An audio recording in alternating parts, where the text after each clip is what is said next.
private family therapy practice. Met a few celebrities, you know, the Kardashians.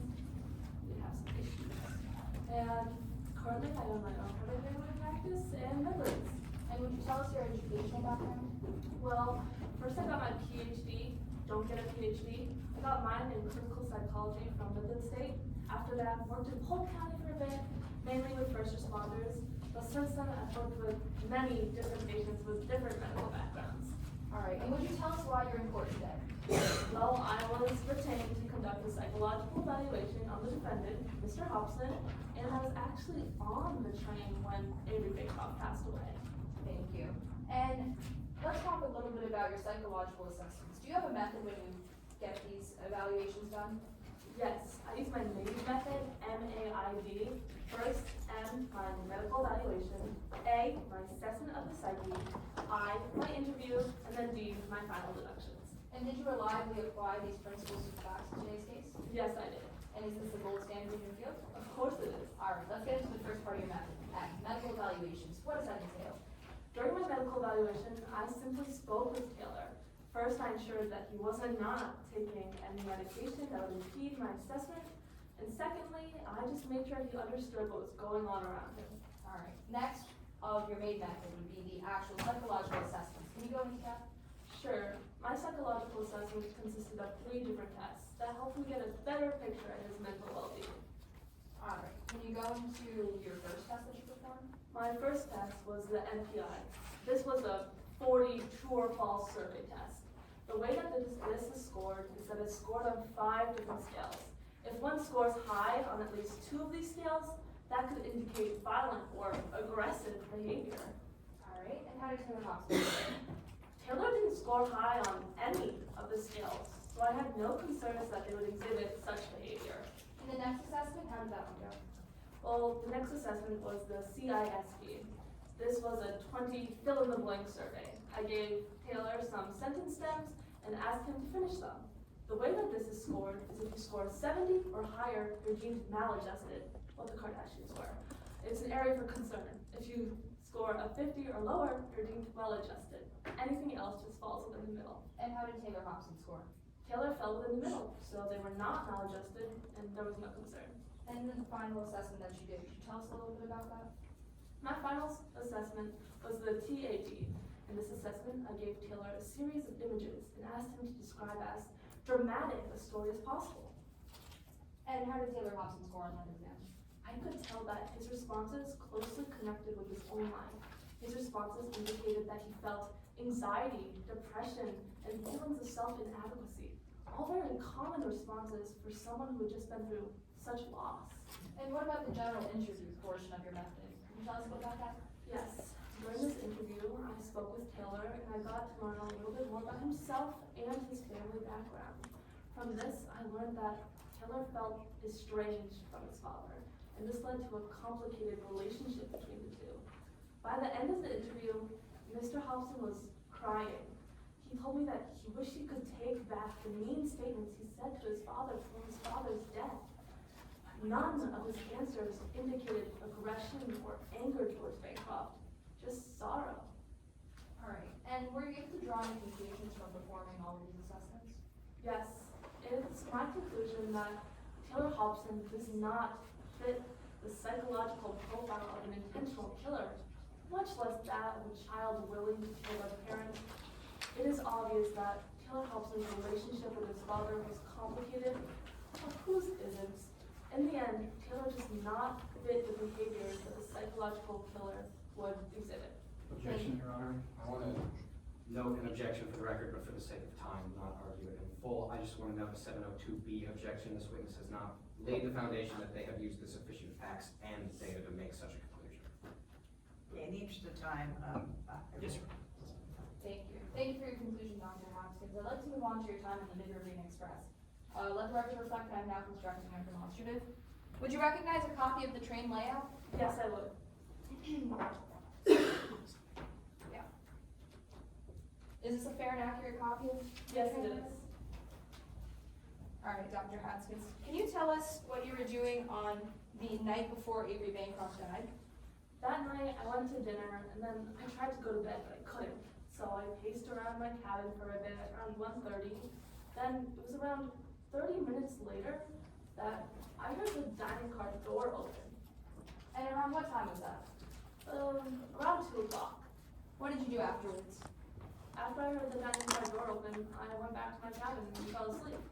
And again, in your cabin, you were asleep at what time? Around 2 o'clock. Which cabin was that? Cabin 6. Let the record reflect that I have added 2 sticky notes, one stating dining car doors open at 2 a.m. and Dana Haskins on April 25th was in her cabin, cabin 6. Dana Haskins, are you aware of anyone who would be in the area near the dining car? I knew that Roy Shelton stayed in the crew cabin, which connects to the storage area, and then the dining car.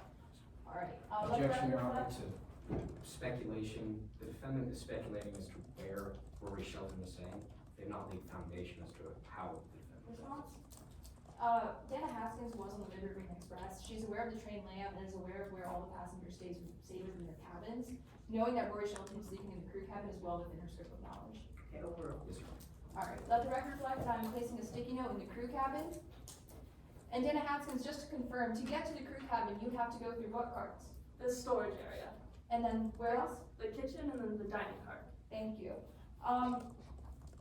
Dana Haskins, I'd like to talk to you a little bit about the excursion you went on. Which excursion did you go on? I went shopping at Schurz Tool and Craft in Mondorf. And when you were there, did you recognize any passengers? Yeah, actually, I saw that Roy Shelton also went to Schurz Tool and Craft. Was Rory Shelton in need of anything at Sheriff's Tool and Craft? Well, from what I observed, it seemed that he needed potassium. I saw him asking members of the train staff about what foods and drinks were rich in this potassium. Objection, Your Honor, to speculation. The witness cannot testify as to what Rory Shelton needed. Response. Okay. As she has stated, she witnessed Rory Shelton asking passengers crew cabin about foods rich in potassium. She was there at Sheriff's Tool and Craft, testified to seeing Rory Shelton there. It's well within her scope. It's a rationally based perception that Rory Shelton might be in need of potassium if they have constantly asking for it and then seen at a store that sells potassium. Sustained. Alright, while you were on the Mid-River Green Express, were you aware of any passengers that might have needed potassium? While you were on the Mid-River Green Express, were you aware of any passengers that might have needed potassium? Yes, Roy Shelton. Objection, Your Honor, to speculation. Response, she's simply testifying to questions she heard Rory Shelton asking. This has nothing to do with the Sheriff's Tool and Craft. Overruled. Yes, Roy Shelton. And what did you hear? How did you come to that? Well, I heard him asking members of the crew about what drinks and liquids were high in potassium. Thank you, no further questions. Cross-examination, Your Honor. Would you like to speak to me? Yes, please. Yeah. Good morning, Doctor. Good morning. I'd like to talk about your evaluation of the defendant. Now, Dr. Haskins, you said you ran 3 psychological examinations on the defendant. 3 assessments, yes. You agree that it is standard in your field for most doctors to run 5 to 6. Most do, but 3 is the gold standard. So you would agree that those extra few examinations, those can yield more accurate results. They may yield more accurate results, but that's not always the case. So that's a yes, they may yield more accurate results? May, yes. All right, let's talk about what you did run. Now, you tested to see if the defendant was maladjusted. Yes, I did. And the higher they score on this test, the more likely they are to be maladjusted. No, it's about what category you're in. And the category of maladjusted, that's a higher score. That's 70 and above, yes. And the defendant scored a 69, correct? That's correct. That's 1 point below that maladjusted category. Let me put this into perspective. There's genuinely no difference between a 51 and a 69. It only matters what category you're in. Well, Dr. Haskins, this is a subjectively scored test. Yes, it is. Other psychologists, they might have scored this higher. Well, it was based on my scoring as a licensed clinical psychologist. Bringing you back to my question, it's possible another psychologist would have scored higher. They could have, but that'd be incorrect. All right, Dr. Haskins, let's talk about another test you ran. You showed the defendant some cards with pictures on them. Yes, in the TAT test. Now, one of these cards, the defendant said it depicted a child who had done something terrible, something they could never take back, correct? Yes, but I think better to show these cards just so people get a bigger idea of what's on the cards. In the interest of time, we're gonna omit that, but I wanna talk about that specific answer. You pressed the defendant about the answer that he gave, Yes, and the defendant described an aggressive scene. yes, he did. You'd agree that describing an aggressive scene on this test, that indicates that the patient is likely feeling aggressive themselves. Objection to improper character evidence. With this line of testimony, they're trying to characterize Taylor Hobson as an aggressive person because of their responses to an exam. That was not what this witness has testified. This attorney has no psychological degree and cannot testify to findings made by Dr. Dana Haskins. Response, Your Honor? Your Honor, I'm not testifying to anything. I am asking the doctor about her expert opinion. This is absolutely not character evidence. It's what the doctor has concluded. Again, they're trying to elicit testimony that because Taylor Hobson responded violently to instructions that, as in direct examination was mentioned, Taylor Hobson was told to create the most dramatic story possible regarding these cards. Trying to elicit that Taylor Hobson, because they made a violent story, would then be violent on another occasion. That is a violation pursuant to Rule 403, which is improper character evidence, 404, excuse me. Response? Your Honor, we're not arguing action conformity therewithin, just about the expert conclusions of this witness. I'm gonna overrule you. Yes, Your Honor. Dr. Haskins, you'd agree with me that describing an aggressive scene indicates aggression in the patient. A person who describes one of the parts of the scene, which is why I want to show it to you, one of the parts of the scene as a weapon could be feeling aggression themselves, but again, this is a normal emotion for people to feel. Is that a yes to my question, Dr. Haskins? Yes, they could be feeling emotion of aggression. Dr. Haskins, I want to talk about the reliability of these tests. You agree that these tests, they could be manipulated consciously, correct? Yes, although very difficult. You agree that if someone had seen the answers to these tests beforehand, they would be able to manipulate that test? No, it would be easier to manipulate, but it doesn't mean that they could fully manipulate the test. It would be easier for them to manipulate. Yes, Now, you agree that if someone had a degree in psychology, they would be more likely to have been able to access these answers? no. Is it your testimony today that if someone had a degree in psychology, they would not be more likely to access these answers? I mean, some schools do give out these answers, but not every school does. But it would be more likely that some school gave out these answers. It'd be more likely that some schools give out these answers. When I got my PhD, I didn't even get these answers. You didn't ask the defendant if he had a degree in psychology. No, I didn't. All right, Dr. Haskins. Now, you ruled out manipulation in this case, correct? Yes, I did. Even if this had been manipulation, this wouldn't have been the first time someone had manipulated these tests. No, people have tried before, that's correct. You've had patients who have accessed the answers to these tests online. Yes, although it's highly illegal, extremely dangerous. Now, you don't know if Taylor Hobson saw these answers online. I don't know what Taylor Hobson's search history is. All right, Dr. Haskins, let's talk about your time on the train.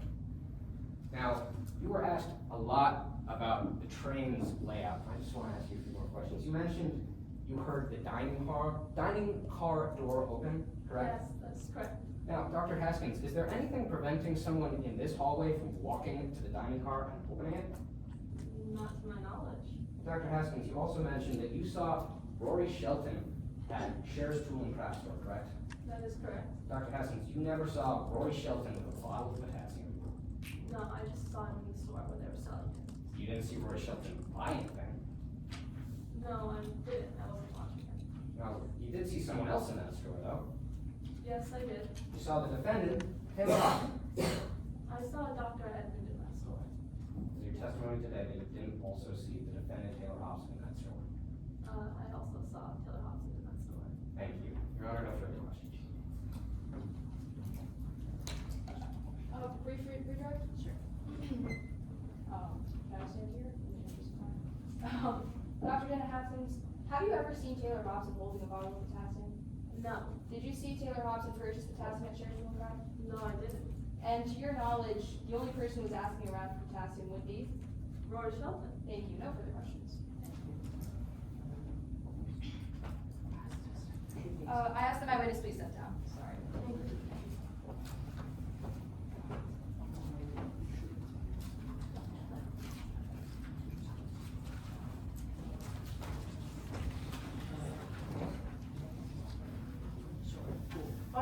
because we had to swap around our things, technically speaking, that should have been graded in the second witness slot, but we will be grading them in the first witness slot. The comments are correct, just for your tabulation purposes. Yeah, sorry about that.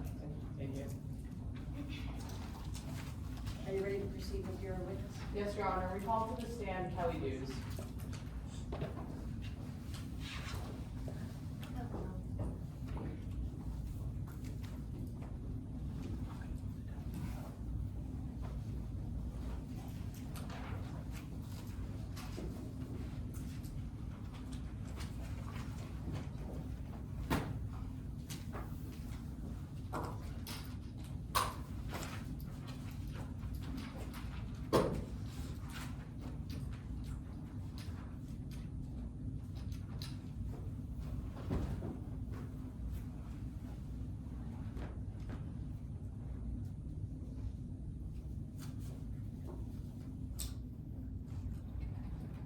Good morning. Please introduce yourself to the court. Hello, my name is Kelly Dews.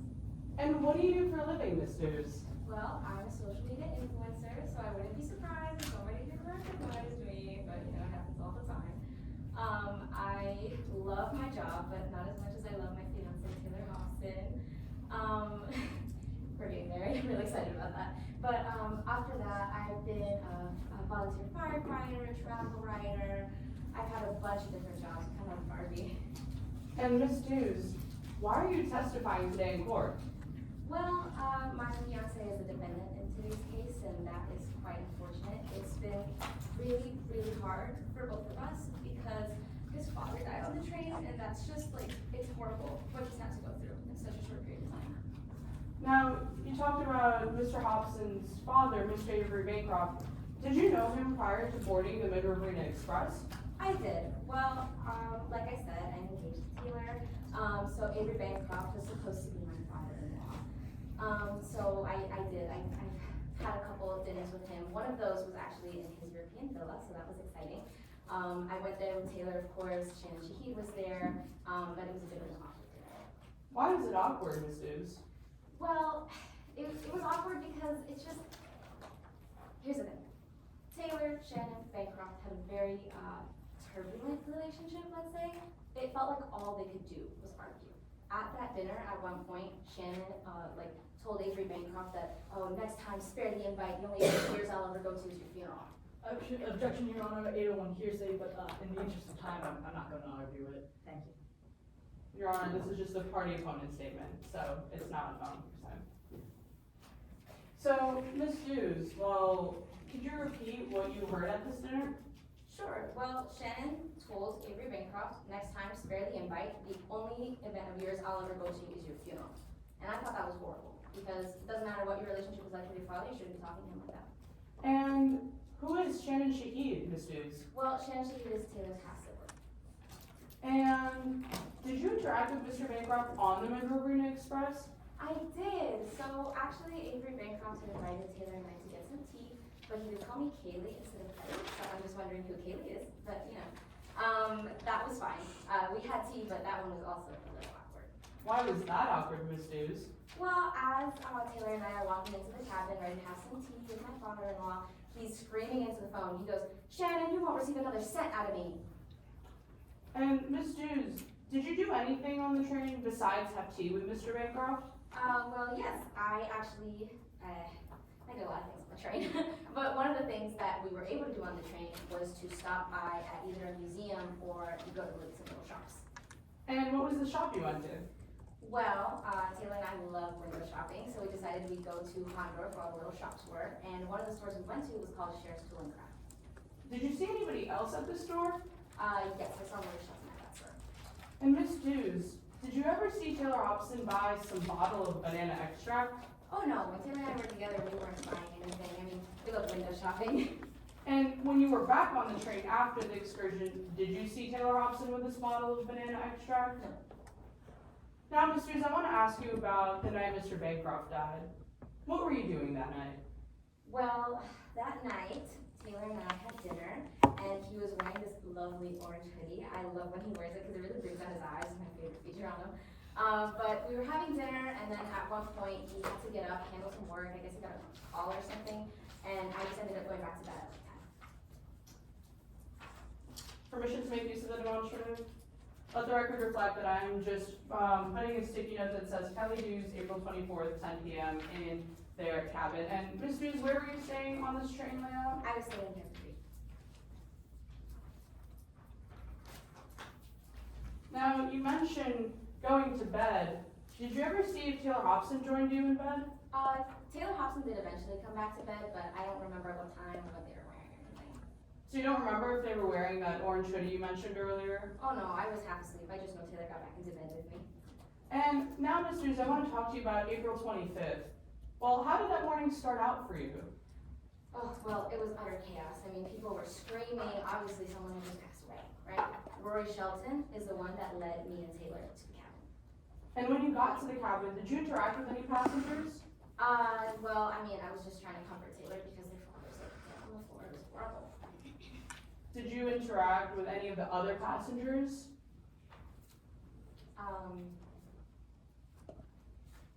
Oh my gosh, I'm so sorry. I completely forgot. Yeah, there was a little kid on the train. He was a cute little thing. He told me that he saw what happened. What do you mean he told you he saw what happened? Well, he showed me this drawing he was really proud of. And would you recognize this drawing? Oh, I definitely did. Let the record reflect I'm approaching the witness with what has already been entered into evidence as Exhibit 32. I request the. Now, Ms. Dews, what have I just handed you? Oh, you handed me this lovely drawing of my baby Connell. It was a cute little thing. Do you know who's in this drawing? No, I don't know who's in the drawing. And you don't know if this is Taylor in the drawing? No, I couldn't tell you that's Taylor in this drawing. Alright. Let the record reflect I am retrieving Exhibit 32 from the witness. And now, Ms. Dews, I just want to clarify, who woke you up on the morning of April 25th? Rory Shelton. No further questions, Your Honor. Would you like me to deconstruct the demonstrative or keep that? Oh, yes, that would be great. Deconstruct.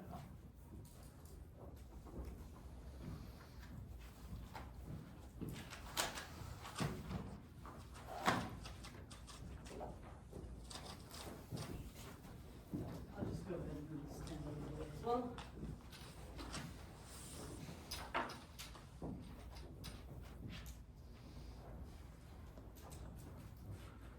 Now, good morning, Ms. Dews. Good morning. I want to talk about why you might be testifying here in court, because as you said, you're planning on getting married to the defendant, right? Oh yes, I can't wait. And you guys are engaged, you're planning on doing the wedding right after this trial. Oh, as soon as it's done. As soon as it's done, right, but Ms. Dews, did you ever sign a prenup? Oh no. I trust my partner. I wouldn't need one. Which means you're going to share all of your assets together, Sure. all of your inheritance together. Objection, Your Honor, to lack of personal knowledge.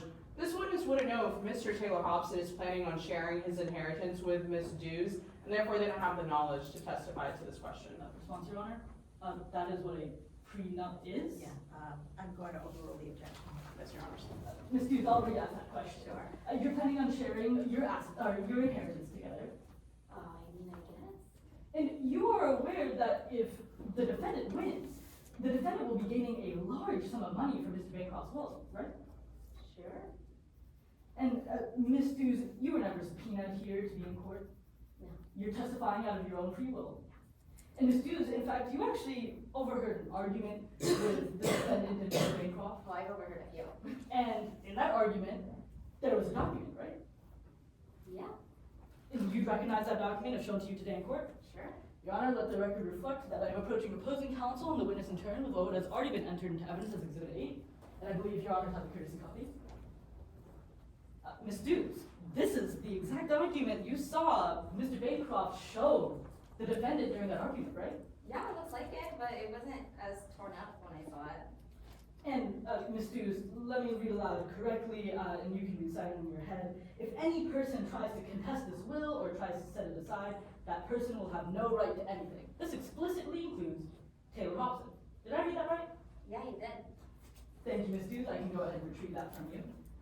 And now, to be clear, Ms. Dews, you've never heard Rory Shelton argue with Mr. Bancroft, have you? Well, no, but that doesn't mean that they didn't.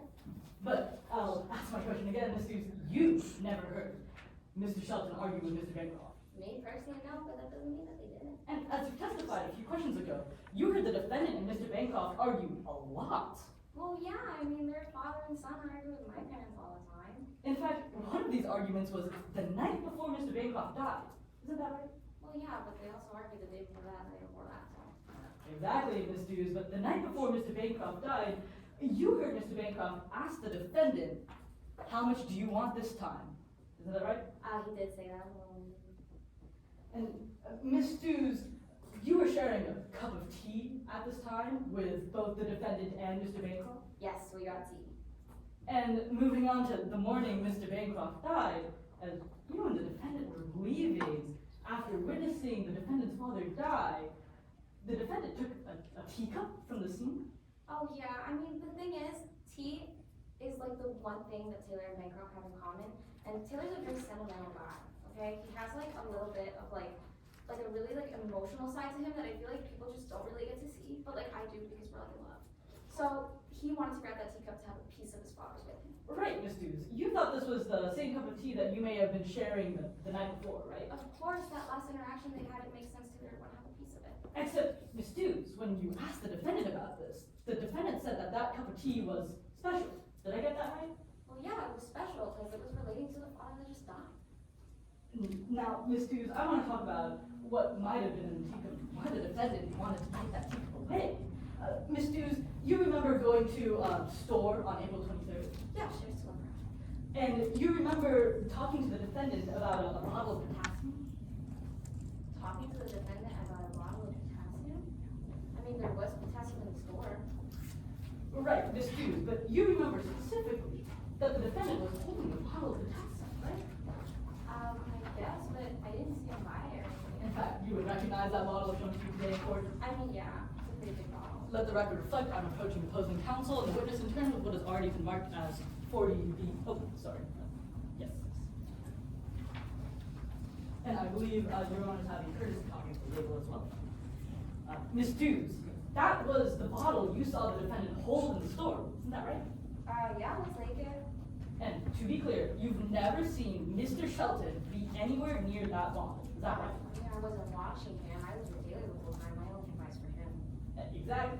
You saw the defendant hold that bottle in the store, correct? Yeah, but I didn't see him buy it. Thank you, Ms. Dews. I can go ahead and retrieve that from you.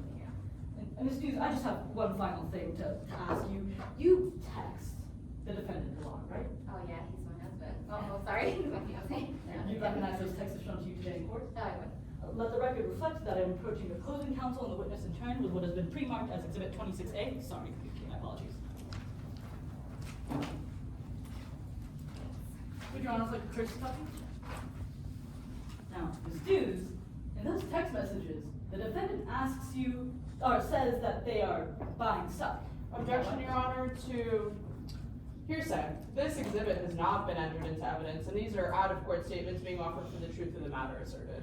My apologies, I can enter that right now. Ms. Dews, this is a fair and accurate copy of those texts. Yeah, I mean, it was laid out differently on my phone, but yeah. No alterations or changes have been made? No. Your Honor, plaintiff moves to enter Exhibit 26A into evidence. I would still say that this is hearsay because there are Kelly Dews' statements on this document and her own statements on the stand are hearsay. We'd be perfectly amenable to removing and putting a special jury instruction to cover that. Thank you. This includes just Kelly Dews' statements. Taylor Hobson's should still be admissible. Now, Ms. Dews, all of you asked the question. In those texts, the defendant says buying stuff. Objection to misleading the jury, actually, Your Honor. If you read on the text message they're referencing, it says, BRB, you head back, yell if I'm running late, so on and so forth. There's no actual statement here that says buying stuff. They are misleading the jury with this kind of testimony, and I would say that that is highly more misleading than it is probative. Your Honor, I will continue to ask Ms. Dews about this foundation that I can lay just for opposing counsel's reference. But yes, Your Honor, that foundation will be laid as to what I'm referring to. I would just ask that this foundation is laid before they elicit any statements that aren't actually in these text messages. Response, Your Honor? The witness is perfectly allowed to say no to that question if I'm not saying that truth. Or the witness is welcome to say that. I will sustain the objection. Yes, Your Honor. Now, Ms. Hughes, sometimes you and the defendant talk in secret code, right? Well, Taylor has this thing, like, I don't know, the secret code is, it's like a weird thing that he's got, I just go along with it. Ms. Hughes, to clarify the secret code to the jury, for every first letter of a sentence in the defendant's text, that is the first letter, or that is a letter of a word, correct? That's the secret code that the defendant sometimes uses with you? That's how he explained it to me, but I think it's a little silly. Now, Ms. Hughes, I would like you to refer to that statement that the opposing counsel was just mentioning, the BRB statement. In that statement, the defendant is using that secret code, correct? Objection, Your Honor, to lack of personal knowledge. This witness doesn't know if there is an actual code being used in these text messages. They're trying to string together letters that may not mean any code at all, and this witness can't tell you that this is a code. Response, Your Honor? This is cross-examination. The witness is free to testify if that's so. Overruled. Now, Ms. Hughes, once again, bring your attention back to that statement that says BRB. There's a secret code in that, right, from the defendant? I mean, there could be, like, there's a game that he likes to do with like the letters and stuff, but I Ms. don't Hughes? really catch on. Sorry, Ms. Hughes, is it your testimony that there's no secret code in that statement? Oh, I didn't say that, I just said I don't know like what it's about or anything. Ms. Hughes, that secret code says fine sucker. Isn't that right? I guess, like, sure. But I don't know what stuff is. Right, it's an abbreviation. Specifically, in that statement, it says BUYING. Objection, Your Honor, to attorney testifying that this is some sort of abbreviation. This witness has not testified that sub is an abbreviation. They're making those conclusions on their own. I'm happy to withdraw my statement. Okay, thank you. And now, Ms. Hughes, there's a few other statements that the defendant made and they're using secret code, correct? I mean, I guess, like, if you really look at it. That last secret code that the defendant uses says covered. Isn't that right? I guess, yeah. Thank you, Ms. Hughes. I can go ahead and retrieve that. No further questions, Your Honor. Permission to publish to the jury? Granted.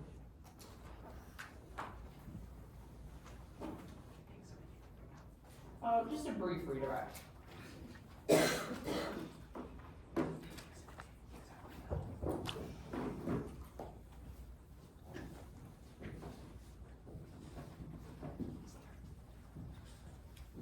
Ms. Hughes, you were just asked on cross-examination about some exhibit A. Just wanted to ask you some questions. Do you know if Mr. Bancroft ever intended to go through with this? Objection, Your Honor, to speculation. Your Honor, I'm asking them if they were aware. They're not speculating. I'm just asking them if they were aware he intended to go through with it. Overruled.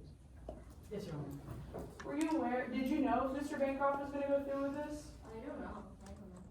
And in this exhibit, did Mr. Bancroft sign it? No, he didn't. And now I want to ask you about Sherry Stolen Craft. Yeah. Did you really see Mr. Hobson holding a bottle of banana extract? Well, no. Like, there was extract in the store. Objection, Your Honor, leading to the question, did you really see the defendant holding a bottle of potassium extra? Overruled. Yes, Your Honor. So I want to ask the question, did you really see them holding that bottle of banana extract? No, there was extract in the store, but I didn't hold it. All right, no further questions, Your Honor. In the interest of time, Your Honor, no recross. I just asked that my witness be allowed to step down from the stand. Thank you. Do you want to call your third witness? Yes, Your Honor. At this time, the defense calls Mr. Taylor Hobson. We have 15 minutes till all us. So we're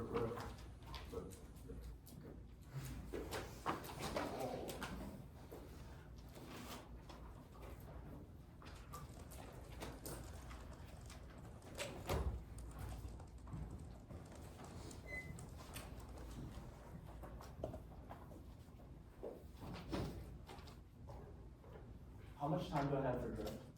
You have 11 minutes, 38. May I proceed? Good afternoon. Could you please state your name for the court? Hi, my name is Taylor Hobson. Mr. Hobson, could you tell us why you're in court here today? I'm in court today because me and my beautiful partner Kelly Dews were both aboard the Mid-Riverina Express when my father passed away. Mr. Hobson, what led you to board the Mid-Riverina Express? Long story short, I was there to get my mother's medallion. A medallion? Could you tell us a little bit more about that? Yeah, when I was a child, my mother had explained to me that she had given Mr. Bancroft a medallion while they were seeing each other over 20 years ago. She always talked about this medallion and how much it meant to us and our family, and how the phoenix on it really symbolized our family.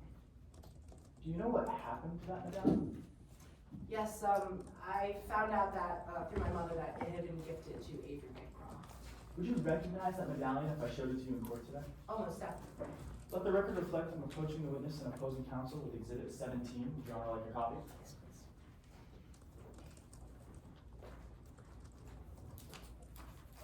please. Mr. Hobson, is this your mother's medallion?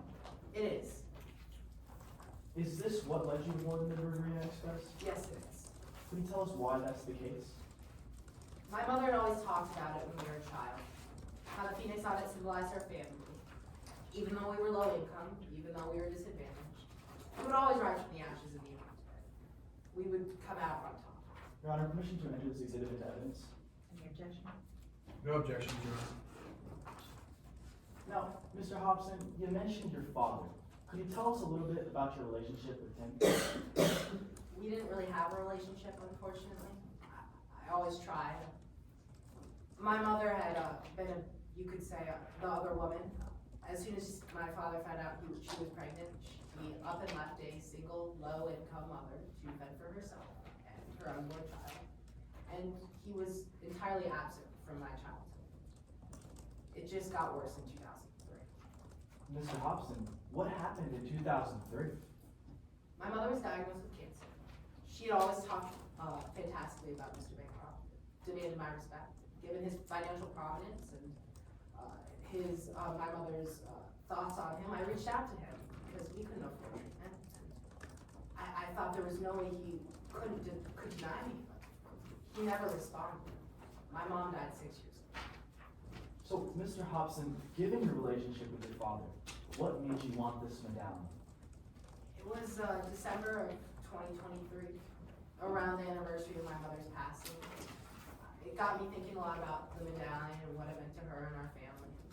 I saw Mr. Bancroft wearing a medallion in one of his press photos, and I knew he still had it, so I wanted to get it back. All right, I can take that back from you, Mr. Hobson. Now I'd like to jump to your time aboard the Mid-Riverina Express. When you boarded the train, did you recognize any of the other passengers? Yes, I recognized my father, of course, and Rory Shelton. Mr. Hobson, how did you know Rory Shelton? A few years back, Mr. Shelton had berated me with a myriad of emails saying that I owed him money, and it was horrible. I looked into it, of course. Objection, Your Honor, to hearsay. Your Honor, we're not using this statement for the truth of the matter, but rather the subsequent action of Taylor Hobson. If I may proffer, Taylor Hobson is about to testify that after receiving these emails, they're going to look into Rory Shelton and why they may have been sending them in the first place. Responsible grounds. Your Honor, the statements elicited from these emails are, you owe me money. They just got up on the opening statement and said the reason that Rory Shelton killed Avery Bancroft was because he owed him money. They're using the statement, you owe me money, to prove that he owed me money. It is literally for the truth of the matter asserted. Your Honor, I stand on the grounds that after receiving these emails with these statements, Taylor Hobson investigated as to why they may have been sending them. That is the reason why this statement is crucial in today's case. Brief response. Your Honor, just because something happened after those emails were sent doesn't mean it's not being used for the truth of the matter asserted, which it clearly is. Your Honor, if I may briefly respond. I will overrule the objection. I appreciate it, but in the interest of time, I think we should move on. Yes, Your Honor. Yes, Your Honor. Mr. Hobson, could you please finish your statement about those emails? He just said that I owed him money, and so I looked into it. Now, what did you find after looking into this? Well, I mean, I was my father's proxy for his business, so I had access to all of his bank records, business statements, and the like. So I reviewed his bank records and other statements, and I found out that Rory Shelton had been getting into some shady business deals with my father, destroying tax records, tax evasion, and a plan to deforest the Amazon. Objection to hearsay, Your Honor. Your Honor, no statement has been elicited here. Taylor Hobson is simply testifying to the fact that after reviewing some of their father's records, they saw that Rory Shelton had been doing jobs for their father, Adrian Bancroft. That's all the testimony is eliciting at this time. Response on those grounds. Your Honor, if the witness is gonna say that he reviewed these records and from them extrapolated exactly what a person was doing, there must be statements on those records. Just because they're not reading them out onto the record doesn't mean they're not there. It's still hearsay. Okay, sustained. Yes, Your Honor. Mr. Hobson, would you have any other way of knowing how Rory Shelton, what Rory Shelton was doing for your father? Yeah, I mean, I reviewed my father's, bank records, and, I saw that he had been paying Rory Shelton for his life. Would you recognize those bank statements if I showed them to you in court today? Yes, I will. Your Honor, let the record reflect when approaching the witness and opposing counsel to exhibit 22, which Your Honor, I'd like to copy. We will be using backside of this exhibit. Now, Mr. Hobson, are these the bank statements that you reviewed? Yes, so along with other documents. Are they a fair and accurate copy? They are, yes. Your Honor, permission to enter these into evidence. It's actually our understanding they're pre-admitted, Your Honor. Your Honor, they are not pre-admitted, but per stipulation 7, all hearsay objections have been. That sounds right to me, Your Honor. Mr. Hobson, could you tell us a little bit about this document?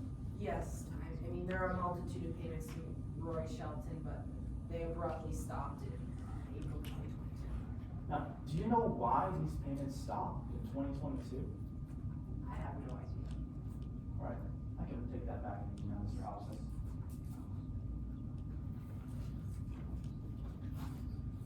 Now, moving back to your time on the Mid-Riverina Express, did you ever get to talk to your father about that medallion? I did a few times. One of the first being, I went to his cabin and I tried to discuss to him what the medallion meant to me, my family, and what it meant to my mother. It didn't end up going well. It just ended up berating me, and I didn't need to take that, so I left. But I actually bumped into Rory Shelton. Well, what was Rory Shelton doing when you bumped into them? They were jostling, he and at least looking like they were attempting to into my father's cabin. It didn't end up. Objection, Your Honor, to speculation. Oh, here. Your Honor, we've heard testimony that someone was jostling a key and must therefore be trying to enter someone's cabin. There's no connection here. They're speculating into his intention. Your Honor, fine. The witness just testified to the fact that they exited their father's cabin, and Rory Shelton was trying to jostle a key into the lock of that cabin. It is absolutely within this witness' rationally based perception that they were trying to enter the cabin. Over. Mr. Hobson, could you please just finish your statement? Yeah, he was just trying to jostle it in. He looked startled when I came out. I actually recognized this earlier. Mr. Hobson, could you tell us what those keys were? Yes, my favorite train employee during my time on the Mid-Riverina Express, Strathmore, showed me earlier that these keys opened up every door on the Mid-Riverina Express, and that was how they were able to make their run so quickly. So that's how I was able to identify them. Did you know where those keys were kept? Yes, I believe they were kept in the crew cabin. So, now, I'd like to talk a little bit later on your trip, on the 24th. Did you ever end up having tea with your father? I did. Me and my father had tea. It was one of the few things that we had in common. Didn't go as great as I expected. I was hoping the tea would help mend everything and help me get my medallion back. And it did. It helped give me my medallion back, but it didn't end well. My father had ripped the medallion off his neck and threw it at me, saying that he was done with me. That was that. Mr. Hobson, what time did you have tea with your father? It was around 11 a.m. Now, after this interaction, did you ever end up seeing Rory Shelton again? I did. Later that evening, I had gotten hungry after dinner, and so I made my way to the dining car where I stumbled upon Rory Shelton. Could you see what Rory Shelton was doing in the dining car?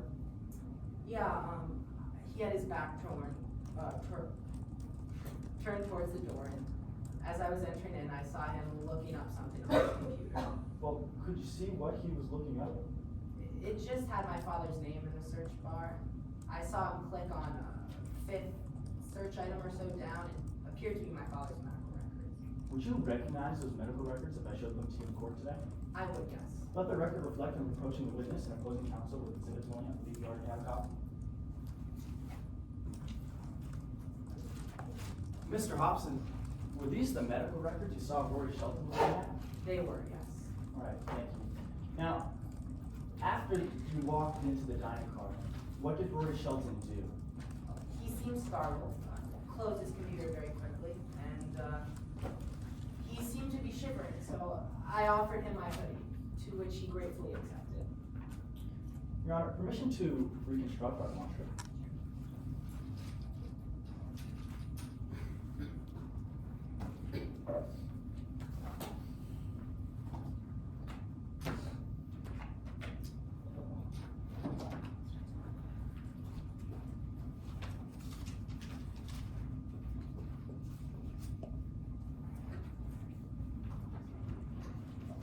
Mr. Hobson, at approximately what time were you in the dining car with Rory Shelton? Around 12 a.m. Let the record reflect I'm adding the words Rory Shelton, 12 a.m., April 25th, to the demonstrative. And Mr. Hobson, you said that you gave your hoodie to Rory Shelton. Yes. Let the record reflect that I'm adding the words orange hoodie, April 25th, 12 a.m. to the dining car. Now, Mr. Hobson, after this interaction, what did you do? Well, Rory Shelton had gotten up and slipped this bottle into his pocket and looked like he was heading towards the kitchen area. I went back to my room. What time did you get back to your room? It was around 12:30. Let the record reflect I'm adding the words Taylor Hobson, 12:15 a.m. to the demonstrative. For the jury's clarity, it can be 12:30. And that would be at cabin. Objection, Your Honor. At this time, under Rule 403, substantial more prejudicial than probative time not be heard. Your Honor, earlier when we were arguing about the other demonstrative, your prior ruling was that because it fits the specific narrative of this case and is based on not the evidence in evidence, that it is substantially more prejudicial than probative. And I was fine with them putting one or two of these spots up on the board, but for them to place this witness and a hoodie on 4 different places based on the testimony of one witness meets the bar you ruled on earlier. Your Honor, if I may respond? We are simply adding the exact words, minus the 15, to the demonstrative. This is the witness's testimony. They are sworn in today. These are exact sworn testimony that has been added to the demonstrative. Nothing in here is prejudicing the jury. It's simply exactly laying out what has been said today in court. Response, Your Honor. Your Honor, that was the exact response I gave when we tried to unveil the receipt for Sheriff's Tool and Craft on our demonstrative earlier, and you ruled that because it was based solely on the testimony of the one witness and was not in evidence, it's substantially more prejudicial than Your Honor, probative. if I may briefly respond. The receipt was not identified by Jordan Nathanson to be Taylor Hobson's receipt in any way, shape, or form. However, multiple witnesses today have testified to the fact that the hoodie was Taylor Hobson's and that they never saw Taylor Hobson in the hoodie the night of their father's death. I will sustain the objection. Your Honor, I asked those be taken off. Okay. Your Honor, just the orange hoodie or when they were in their cabin as well? I asked that the entirety of them be removed based on the ruling. Okay. Please remove them. All right, we'll just, I don't think I can remove the stickers, so let's leave it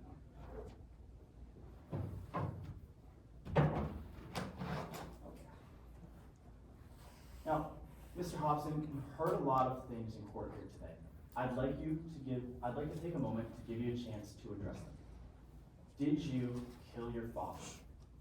No. I got what I came for. My father, reluctantly, as it may have been, threw the medallion. I'd gotten what I wanted. Had no reason to kill him. It's honestly offensive that my sibling Shannon is even bringing up this case to begin with. I can't even imagine that she would characterize me as the individual to murder a father for something as petty as an inheritance. Now, you also heard them talk about an exhibit of a will. Would you recognize that will if I showed it to you? I would, yes. Let the record reflect I'm approaching the witness with exhibit 8. Had your father ever made threats in the past to you about a will? Numerous times. I mean, that was his go-to threat over the years. It was always, anytime I didn't do something he agreed with, he would, threaten to take me out of the will. Did he say he planned to go through with this will? No, he did not. Thank you, no further questions. Your Honors, in the interest of time, we have about 30 minutes or 35 minutes to all loss. We have 13 minutes left for the cross. I asked that after the cross, we move straight into closing statements with about 18 minutes left for that. We're amenable to that. Your closer's amenable to that? Yeah. And to keep objections to a minimum, just because we are running really down. Cross-examination, Your Honor.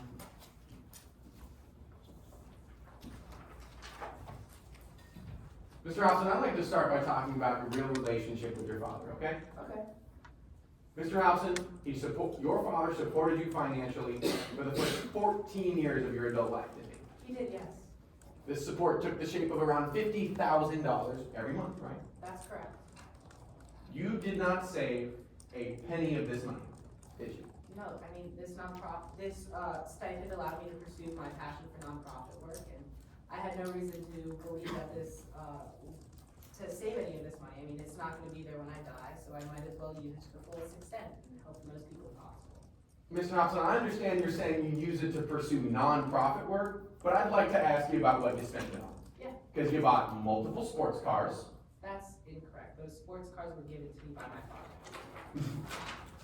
Is it your testimony today that those sports cars were gifts from your father and not bought with the money he gave you? That's correct, yeah.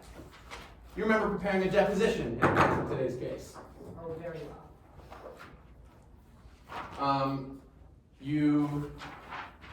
Would you recognize it if I showed it to you? That's correct. Your Honor, I'm approaching opposing counsel. We're gonna be starting at line 47 and ending at 54.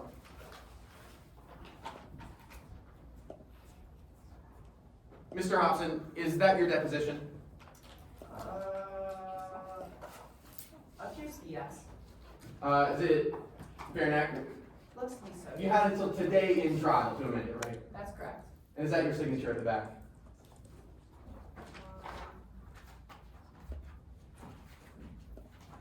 Yes, it is. Will you turn with me to page 2?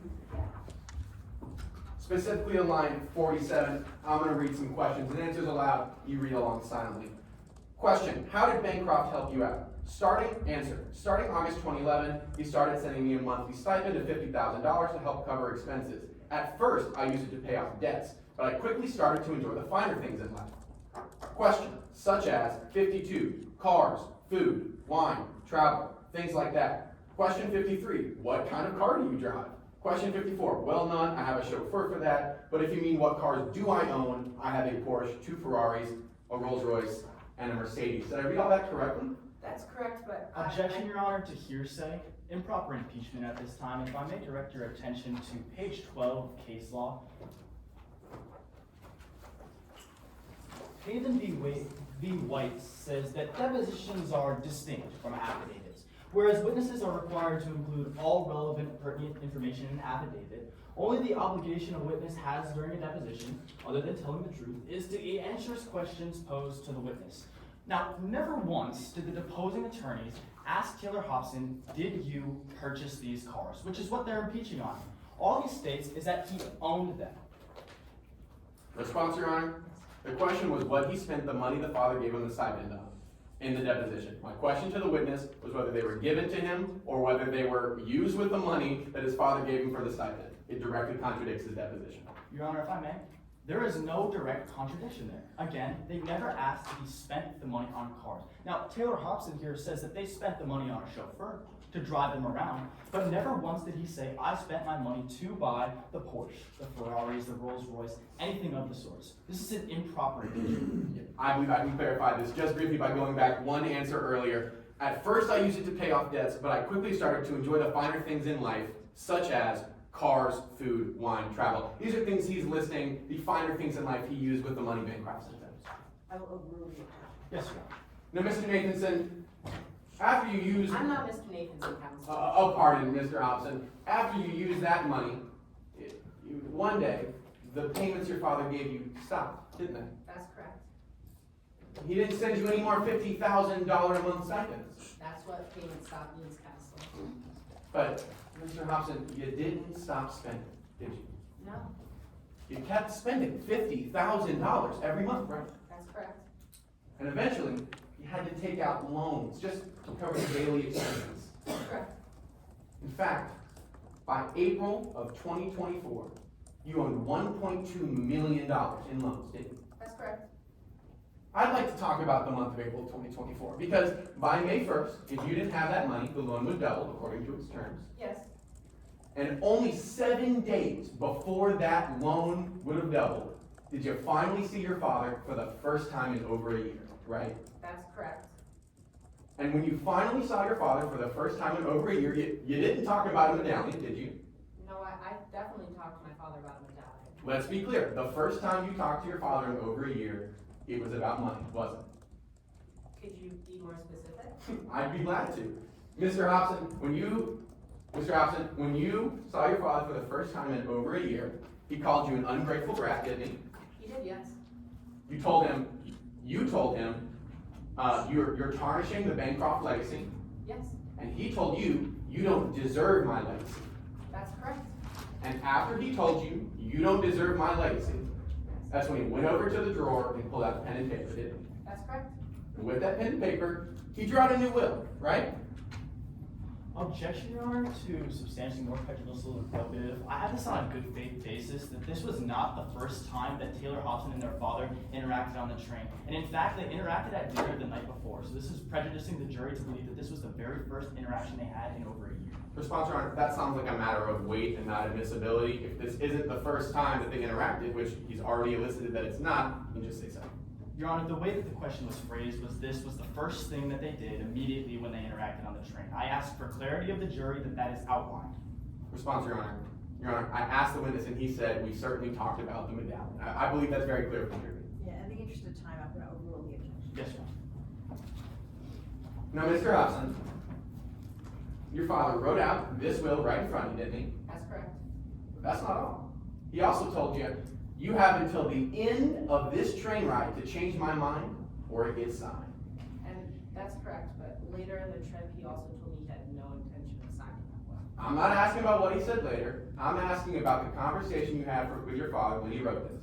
And when he wrote this, he said, you have until the end of the train ride to change my mind or it gets signed, right? Yes, until later he told me he had no intention of signing it. So let's talk about what happened after he said that. Mr. Hobson, actually, on the train ride, you did a little shopping, didn't you? I did, yes. You went to Cher's Tool and Crafts, you'll remember. I did, yes. And actually, while you were there, you texted your partner a bit, didn't you? I did, yes. Your Honor, at this time, I'm approaching the witness with what has been previously admitted as evidence, Exhibit 26A. Mr. Hobson, while you were shopping on the train, you texted your partner a series of emojis, didn't you? I did, yes. You texted her skull and crossbones, Yes, a banana, yes. the symbol K. It's the letter K, yes. Apologies, Mr. Hobson, that's the emoji K, isn't it? Yeah. So Mr. Hobson, I think I can retrieve that. I think you're taking this out of context, Counselor. I mean, this is a game Kelly and I play. I mean, we assign emojis to the people on the train. R is for Rory Shelton, S is for Alex Silva. I mean, K is for Kelly Dews, of course, the love of my life, and B, Banana Bancroft. I mean, you're taking these statements out of context. No, motion to strike all that, I didn't ask for it. No, Mr. Objection, Your Honor. The witness is simply clarifying to the fact that these statements were taken out of context, and he is now providing clarity to those statements. I will read the testimony. Yes, Your Honor, I can take that from you. Now, Mr. Hobson, I'd actually like to bring you, now that we've talked a bit about the train ride, to the day your dad died. Yes. Mr. Hobson, you testified on direct examination that this ended up being a real tough time for you, right? It did, yes. You testified on direct examination that you were very sad when it happened. I was sad, yes. Mr. Hobson, when your father died, you knew that would have earned you $400 million. That's correct. And that $400 million would have been more than enough to cover that loan we talked about earlier, right? Yes, but I already had contingencies on that loan. I mean, I had since been refusing a salary from Trees for All, a nonprofit I had worked for, and it would have provided more than a cushy salary for me to pay back that debt. Well, let's talk about a different contingency you might have pursued. You've been in here in court all day, right? That's correct. You were here when Detective Jordan Nathanson talked about a voice memo left by your father. That's correct. This voice memo was left at 1:48 a.m. on April 25th. I'll take your word for it. Apologies. I can show it to you right here, just so you don't have to take my word. You heard when she read aloud that despite our argument, Taylor still gifted me some tea and a teacup, right? That's correct. I mean, I was trying to make amends and find the best possible route to pay my mother down. But I was listening real closely on direct examination, Mr. Hobson, and you said you had tea with your father around noon, right? That's correct. Mr. Hobson, you didn't get in an argument with your father until just before dinner. I got into an argument with him at that conversation, though. You're exactly right. Just before dinner, you and your father got into an argument. That's not what I'm saying. I also got into an argument with him while we were having tea. I understand that, Mr. Hobson, but just before dinner, you and your father had an argument. Yes.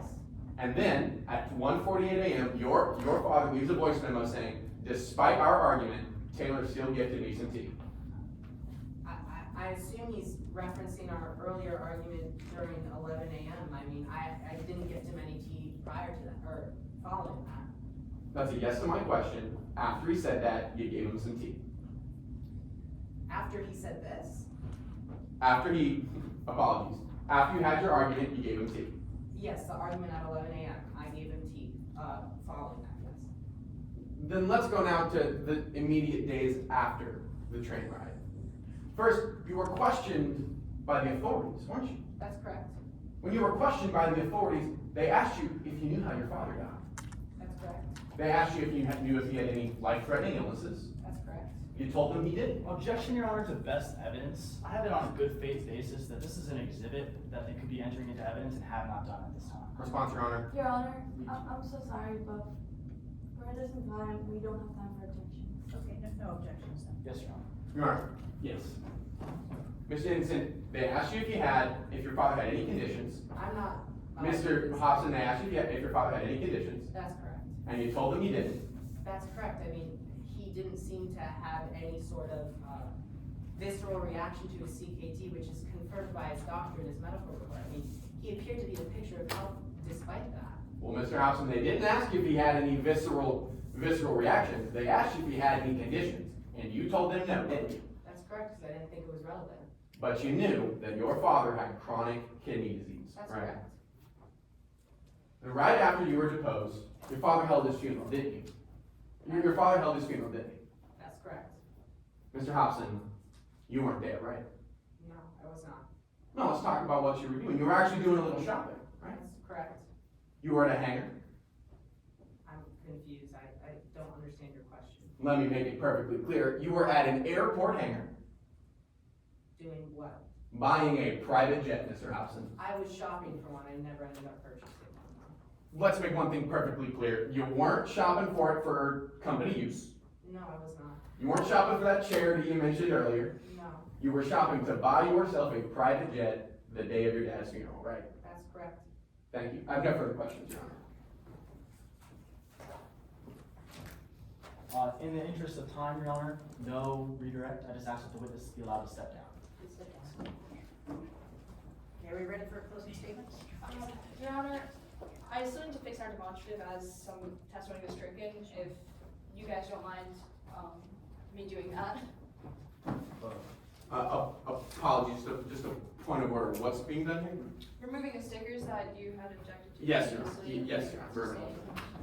Yes, we have 20 minutes for all of us. We have 9 and 8:30 for the statements, so. Okay, so we can start closing right now. Let's take a quick break.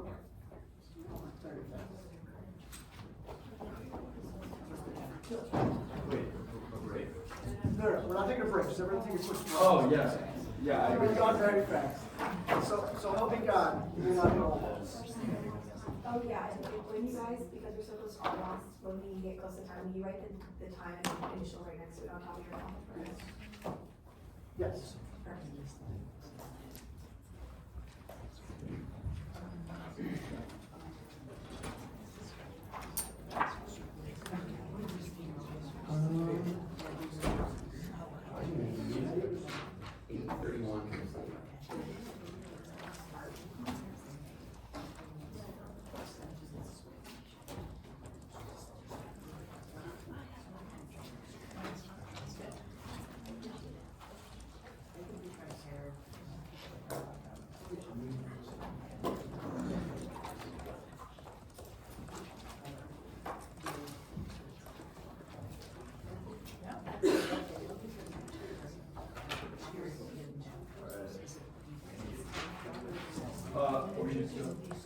Plaintiff counsel's back and ready to proceed.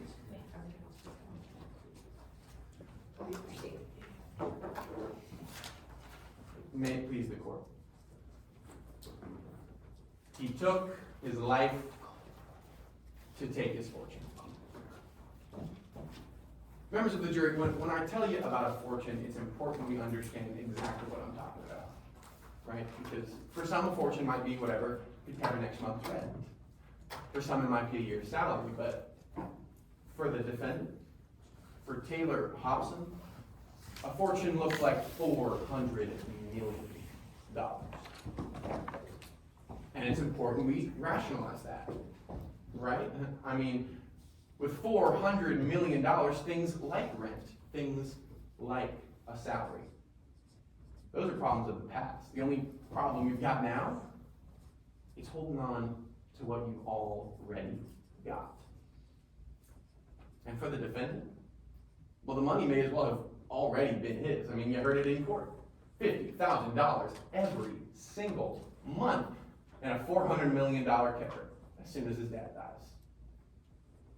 Until one day, it wasn't just his.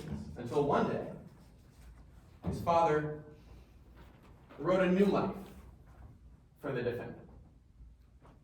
Now, only one signature away from losing everything he believes is rightfully his, the defendant acts. The defendant takes his life to take his fortune. But it wasn't enough for us to just tell you that, members of the jury. As the plaintiff, we have the burden of proof. And like Counselor Bloom told you earlier, that burden means we had to prove to you that it was more likely than not that Taylor Hobson killed his father, but that he was a culpable actor in his death. Just meaning he was involved, and is therefore entitled, under the Slater statute, to not a penny of that $400 million. And to prove it to you, Counselor Bloom asked you to follow three things. He asked you to follow the plan, the poison, and the profit, and I'd like to go through those one by one. To hear about the plan, you heard from Dr. Hillary Edmond. She told you about her father, about Avery Bancroft's chronic kidney disease. We brought up a medical record that he had the very year before, where Avery Bancroft got diagnosed with it and Taylor Hobson was in attendance. She had known about his disease for years. And members of the jury, when she arrived on the Mid-Riverina Express in 2024, she acted with that knowledge swiftly. Immediately, you heard from Detective Jordan Nathanson that she was seen with banana extract just the day after she arrived. You heard mention of a receipt. You heard mention of a receipt bought at the time the excursion the defendant was on happened. You heard it was a receipt for a teacup and banana extract. And you heard when the defendant spilled her bag, well, what came out but a teacup and banana extract? To hear about the poison, Dr. Edmond told you about just how little it would have taken for Avery Bancroft to die from potassium. Half a teaspoon, members of the jury. And when you're learning about the poison, it's important you remember what Avery Bancroft himself has to say. He left a voice memo just hours before he died, saying, the defendant and I, we shared a little gift. She gave me tea and a teacup. When he left that voice memo, he didn't know that tea and teacup spelled his death. And members of the jury, once that was all said and done, well, that leads us to the profit. You heard about Avery Bancroft's $400 million estate. You heard that it was an estate earned, an estate enacted. At 5:42 a.m. on April 25th, 2024. And you heard that the thing that enacted it was ingested between 2 a.m. and 4:30 a.m. And I'd like to make that just crystal clear for you. Because we heard a lot of conflicting testimony about just when Avery Bancroft ingested this potassium. So let's make one thing clear. The medical examiner believes the period of ingestion starts at 2 a.m. and the voice memo Avery Bancroft left was at 1:48. But members of the jury, today the defense tried to distract you. The facts weren't enough. The defense wanted you to believe that Rory Shelton was the one responsible for Avery Bancroft's death. And what's nice about a defense like this is they make your job real easy. When we agree that someone died, how someone died, and even when, the only question left is who. Who's more likely? And members of the jury, I understand the defense didn't come to you with any burden of proof today, but when they tell you that one person killed another, you have every right to ask yourself, does it even make sense? So let's ask ourselves. The evidence brought forward to you by the defense was such that Taylor Hobson said that she gave Rory Shelton her orange hoodie.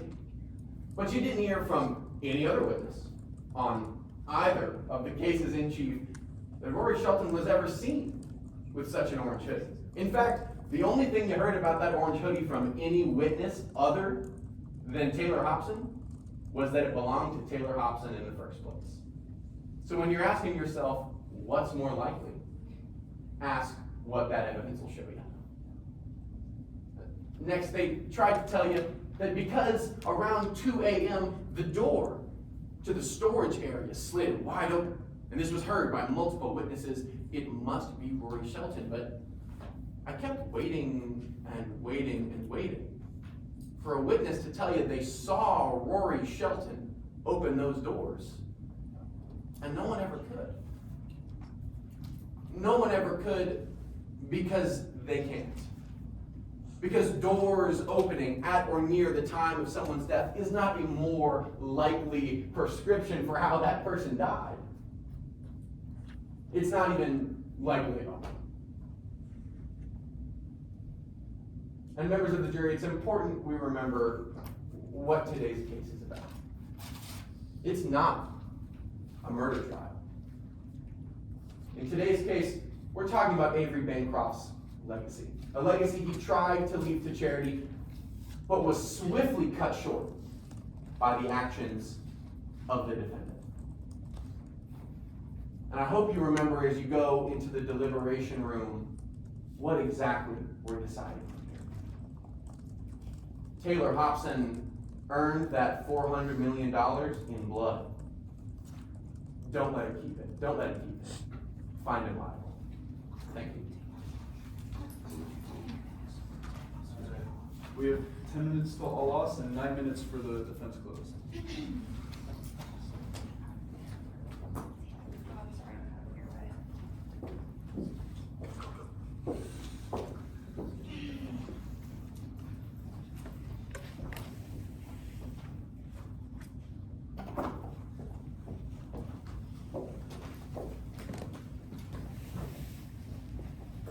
Your Honor, members of the jury, may it please the court. We've spent 3 hours listening to today's trial, and I've been waiting and waiting and waiting for plaintiff to answer a few of these questions. Did Taylor Hobson, was Taylor Hobson ever seen entering Bancroft's cabin the night that he died? The answer would be no. Was Taylor Hobson ever seen poisoning his father? Was Taylor Hobson ever seen actually holding that bottle of potassium on the Mid-Riverine Express? Because the answer would be no. Plan, poison, and profit? I've been waiting and waiting and waiting to see them release this plan, and they have failed to do so. Today the plaintiff holds the burden. By preponderance of the evidence, they must prove to you that Taylor Hobson was a culpable actor in the death of their father. Which means, members of the jury, that they must prove to you that their story is more likely than any other possible story on the Mid-Riverine Express. We, the defense, without any burden whatsoever, have proved to you all that there is another case that is just as probable. It is just as likely that Rory Shelton did. Because it's not who owned the hoodie, but it's who wore the hoodie. There is one principle that we can all agree to. The person who killed Avery Bancroft wore an orange hoodie on April 25th and was seen by Bailey Connell at 3 a.m. entering Bancroft's cabin. Not a single one of plaintiff's witnesses can identify that to be Taylor Hobson. Not a single one of ours witnesses can identify Taylor Hobson in that orange hoodie. As a matter of fact, there was someone who stayed in cabin 2, and nobody heard the doors to cabin 3 open. That wasn't in the Bailey Connell depo, as you guys remember. That didn't come out in any testimony. It didn't come out in any testimony that any other cabin doors were heard opening the night that Bancroft died. But there were doors that did open. And those were the dining car doors. At 2 a.m., they were heard swinging open. Members of the jury, let's think about this critically. What if plaintiff's right? What if it was Taylor Hobson? Then why does Tana Haskins hear the dining car doors open at 2 a.m.? What reason would the killer of Avery Bancroft be doing over there if it was Taylor Hobson? There's no answer to that. Plaintiff couldn't answer those questions here. We've been waiting and waiting and waiting, and they've left this huge lack in your knowledge. Rory Shelton had a plan. He had a poison, and he would also profit, and that profit was revenge. We looked at Avery Bancroft's bank statements. We can see that connection to Avery Bancroft and Rory Shelton. Millions and millions of dollars were sent over a span of years, and then they stopped abruptly. As Taylor Hobson testified, Rory Shelton was known to do odd jobs for Bancroft. And as Rory Shelton testified on the stand, he was owed life-changing money. And as Rory Shelton also testified to on the stand, he went on the Mid-Riverine Express knowing that Avery Bancroft and Kirby Doolittle would be there. An Instagram post seen on February 9th by Rory Shelton. There's your plan. And your poison? This medical record. A medical record, my friends, that is public knowledge. Anybody could have accessed it. Taylor Hobson being there makes no difference. Anybody could have accessed this, and Rory Shelton did. A quick Google search has the entire public knowing that Avery Bancroft at CKD would be fatal to have potassium. Was Taylor Hobson seen asking about the potassium? No, that was Rory Shelton. Was Taylor Hobson seen purchasing the potassium? No. Did plaintiff come over here and prove to you and authenticate this receipt to be Taylor Hobson's? The answer is no. Not a single one of plaintiff's witnesses could tell you that this was Taylor Hobson's receipt. Not a single one of them can tell you that Taylor Hobson held that banana extract on the Mid-Riverine Express and they left Sheriff's Woodcraft with that banana extract. If that's their murder weapon, how come Taylor Hobson isn't seen with it? There's no evidence to corroborate that. They're asking you guys to make that assumption, and that is not correct. That is not just. And that is not proving to you all by the preponderance of the evidence that Taylor Hobson was a culpable actor in the death of their father. Members of the jury, they are trying to prove to you that it is more likely that their story happened. But there are all these holes and assumptions they're asking you to make. This memo at 1:48 a.m. Does Avery Bancroft say what time he had tea with his son? The answer is no. Did Avery Bancroft say, I just had tea with Taylor Hobson? The answer is no. Mentioning his whereabouts throughout the day does not equate to a timestamp. Plaintiff is asking you to make that assumption because he sent it at 1 in the morning. That is another assumption you're being asked to make. And finally, let's talk about this will. Plaintiff has told you all that This was Bancroft's intention. That Bancroft wanted to give his money away to charity. A billionaire known for ruining the environment wanted to, in his last moments, give away all of his money to charity. But it's unsigned, and it's torn up, taped together. There's parts of it crossed out.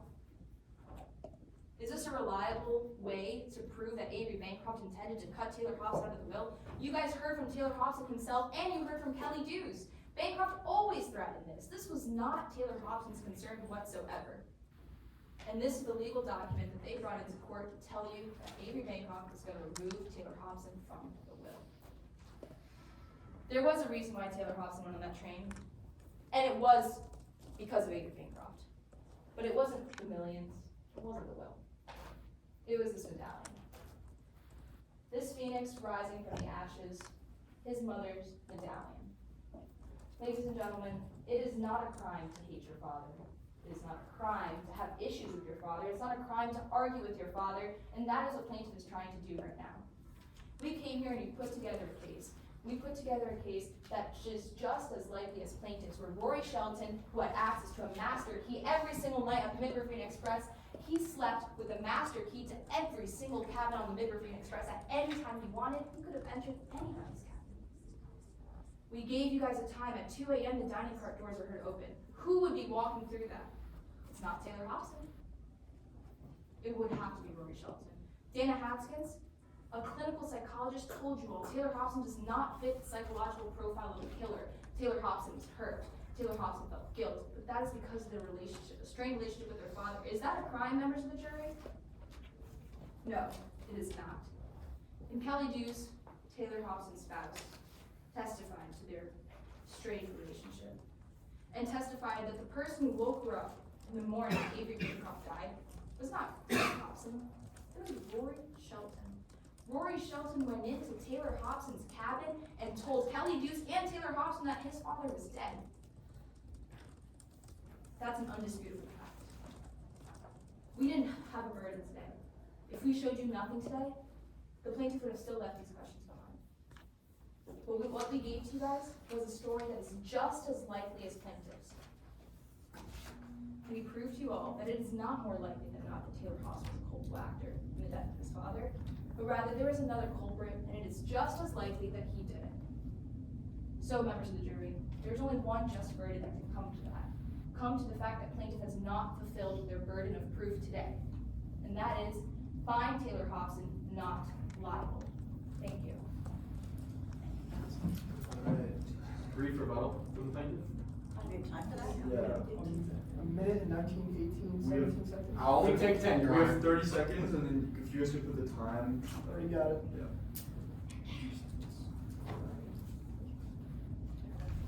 Proceed. Remember, members of the jury, when Taylor Hobson testified, he said, "I got what I wanted." He sure did. Now it's time to give him what he deserves. Find him liable. Everyone breathe.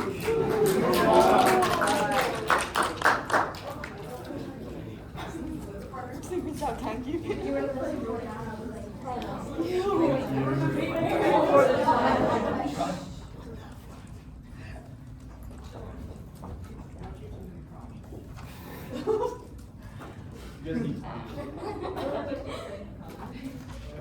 I'll bring my I swear to God, I'll bring my comments later.